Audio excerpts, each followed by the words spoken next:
was very good. Yeah. Yeah, defense overall was really good. Guys were locked into the game plan. They did a good job switching and making them hopefully a little bit more uncomfortable in the last game. Tried to take away their threes. They're such a good three-point shooting team. Did a good job holding them to just 11 threes. They probably had a couple good looks that we're lucky didn't go down. But overall, I thought we brought some great energy today. And it's nice to have all 11 available guys contribute.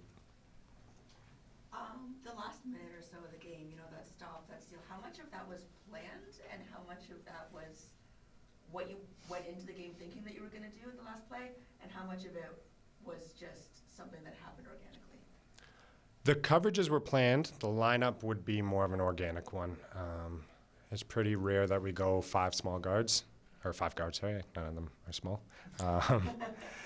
We went 5 guards, and just to switch everything and put our 5 best perimeter defenders on the court. So Moji had done a great job protecting the rim, but they went small as well. So we thought it would be best to match them and keep bodies on bodies and keep them in front. Before the game, you mentioned Justice, NBA-level defender, and obviously you saw that come out at the end there with that big steal. How much confidence does it give you having a guy like that anchoring the back of the court and kind of just be, he's just going to be out there making plays? For sure. He also had a huge rebound down the stretch, too. It's really like a big-time safety net back there.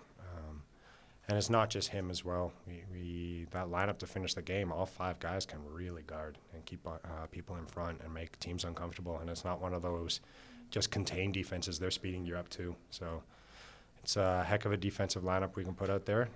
And when you have high-level NBA defenders, I'd say for all 5 of them, especially with Justice there, it's a good recipe. And how much does it open up the game having Javon and Khoury out there at the same time? 2 guys can get downhill, who can get their own shots, but also are always making the right read and making those looks. Does it open things up for you a lot? I thought Javon was unbelievably selfless today.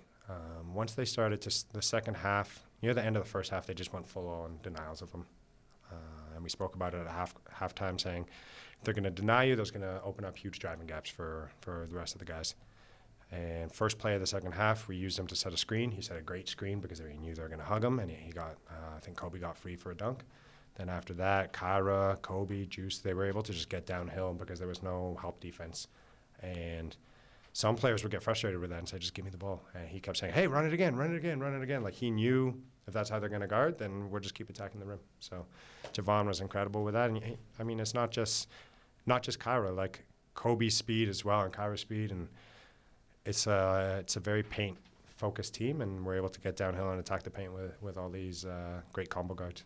I don't know if anybody asked about him yet, sorry, late to the party, but Kobe, just he's diving over chairs, just the intensity and physicality he brought to this game today. Yeah, Kobe was locked in from the beginning. He had some extra juice today. I don't know what caused it, but it was great to see. He even joked with me at halftime. I drew up the first play for him. He's like, what, you trying to get me going or something? I was like, no, man, you're doing great. It's just I think you're the best alley-oop catcher on the team. So you could tell he had a little extra buzz to him, and it showed, I think, the loose ball stuff you were talking about, but also the defense. Like, he started the game on Funk, and Funk's life through the first quarter was just he couldn't get any breathing room. He was just on top of him all game, and I think that really set the tone for us. Javon with the three-point shooting, 12 in his last 2 games. I know he's been working on that a lot in practice and throughout the game, but you see it break through, or what's that like as a coach to see the shot starting to fall from beyond the arc? He's had some great stretches throughout the season too, and it's just been unfortunate where due to injury he's been in and out and in and out, and this is his first real sustained run. And being able to get into that rhythm, he's such a heck of a player, and it was on both ends today, but that shot is real. Like when you see it in practice, he's knocking it down time after time after time, and he's no longer just a stationary catch and shoot shooter. Like he's a dynamic shooter now. He hit one in the corner on the move. Like he can shoot against the unders. He's really put a lot of work into that shot this summer, and it's translating. And now you see teams are just denying him at half court because they know if they're playing on closeouts against him, if they close out too aggressively, he's going by him, and if they close out short, he's going to rise up and shoot it. So their only option is just to stay hugged up to him, and it opens up room for everyone else. What has the last week and change been like for you? It's been good. It's different, but I'm embracing it. Great people out here, showing me the way of the city. showing me all the things as far as the culture here. But it's been fun this past week. Obviously, like you're professional in basketball, but what's it been like for you, not only being with the 905, but also being with the Raptors and learning the system? It's been good. Just learning every day, getting more comfortable, seeing how I can apply my talents to this offense on the 905 and with the Raptors. So, it's been good. You tied a career high with 9 assists earlier against this team, and then Coach, we were told today he wants you to be more of a scorer. You're a 20-point guy nightly. We want to see more of that. How did you change your focus from that to be efficient today?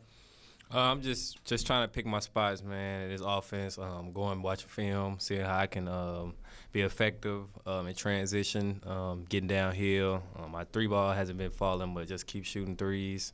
And at the same time, getting my teammates involved too, because if I get the scoring, then of course they're gonna try to hone in on me and make the right reads to my teammates. Earlier in the season, you helped your team at Birmingham beat the 905, and then now you're up here right now. You got a big win today against a pretty good team. What's the stretch going to be like for you and the team to try and get back into the playoff picture?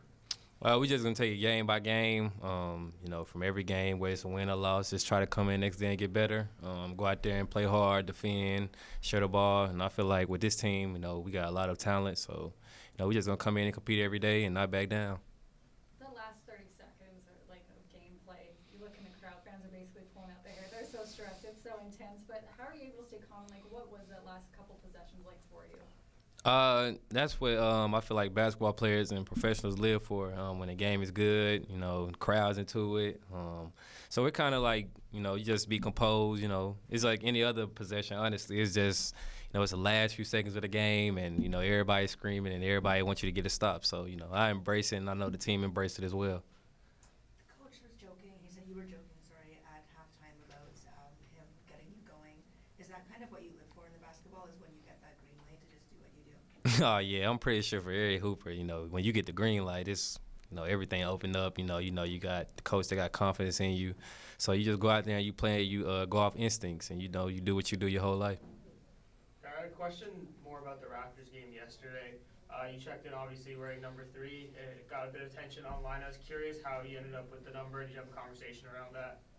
Well, I know OG had it, but the equipment manager, he gave me all the numbers that weren't available. So I looked, and it was between 3 and 12, and I wore 3 in high school after my cousin. So, I was like, I really wasn't thinking about the OG situation, you know what I'm saying? So I just chose 3 and went to something I was comfortable with.